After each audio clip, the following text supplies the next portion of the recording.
Yes, 110 na. Inuusan ko siya ng tubig sa buko. Tapos yung sa tindahan kami, yung mga vlog namin. Pa, tingnan mo yung views natin.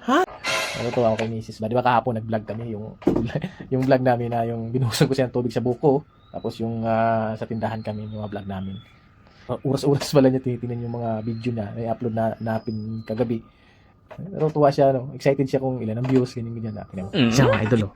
Ayun. Yan, titignan na naman yung cellphone niyo. Hoy! Yes, 110 na. Yes. Yes, ang laki na ng views ko. Di ba? Oras-oras yung ganyan. So, di ba, nakakatuwa, no? Nakaka-inspired, no? Yung small content creator pa lang tayo, tapos excited ka. Yung ganun ba yung ginagawa nyo? Yung laging titignan yung mga videos nyo na upload na, kung ilan yung views. Siyempre, hindi naman tayo sikat na, agad-agad na ganyan yung views, no? Pero nakaka-excitement na, masaya. Masaya ka pa rin sa pakiramdam, no? Kahit 100 views ka lang. Masaya, di ba?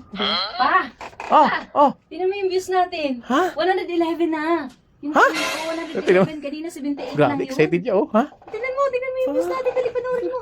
Grabe naman. Tingnan mo, kanina 78 lang, ngayon 111 Oh, na. grabe, congrats! Yes! Guys, follow nyo kami. Dali. And like and share.